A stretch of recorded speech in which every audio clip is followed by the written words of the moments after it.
بسم اللہ الرحمن الرحیم۔ السلام علیکم ورحمۃ اللہ وبرکاتہ۔ ماہ شوال ہجری سال کا 10واں مہینہ ہے۔ اس ماہ کی بہت سی خصوصیت اور فضائل ہیں۔ اس میں سے ایک اہم خصوصیت یہ ہے کہ اس کی پہلی تاریخ یعنی یکم شوال کو مسلمانوں کو دو شرعی عیدوں میں سے پہلی عید یعنی عید الفطر کا دن ہونے کا شرف حاصل ہے۔ یہی وہ دن ہے جس میں مسلمان مرد، عورتیں اور بچے غسل کر کے اچھے کپڑے پہن کر اللہ اکبر اللہ اکبر، لا الہ الا اللہ اللہ اکبر وللہ الحمد کی صدائیں دل نواز بلند کرتے اور اللہ تعالیٰ کی کبریائی کے گیت گاتے ہوئے عیدگاہ میں جاتے ہیں۔ وہاں 2 رکعت عید کی نماز ادا کرتے ہیں اور امام سے خطبہ سنتے ہیں، پھر ایک دوسرے کو عید کی مبارکبادیاں دیتے ہیں۔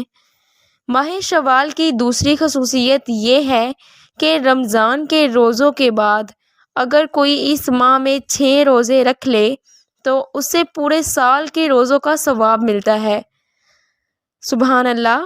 حضرت ابو ایوب انصاری سے روایت ہے کہ رسول اللہ صلی اللہ علیہ وآلہ وسلم نے ارشاد فرمایا، ترجمہ: جس نے رمضان کے روزے رکھے اور اس کے بعد شوال کے 6 روزے رکھے، اس نے گویا ہمیشہ روزے رکھے، یعنی اس کو پورے سال روزے رکھنے کا ثواب ملتا ہے۔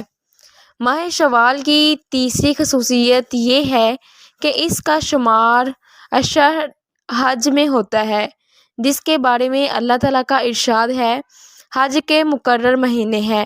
امام بخاری نے اپنی صحیح میں حضرت عبداللہ بن عمر سے جزم کے ساتھ تعلیقاً روایت کی ہے کہ اشہر معلومات سے مراد شوال، ذی القعدہ، عشرہ ذی الحج ہے۔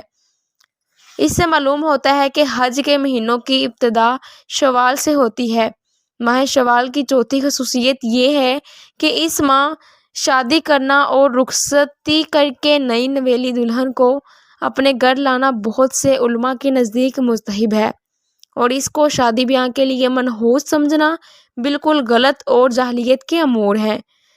امام نسائی نے حضرت عائشہ رضی اللہ تعالیٰ عنہ سے روایت ذکر کی ہے، فرماتی ہیں کہ مجھ سے نبی کریم صلی اللہ علیہ وآلہ وسلم نے شوال میں نکاح کیا اور شوال میں ہی میری رخصتی ہوئی۔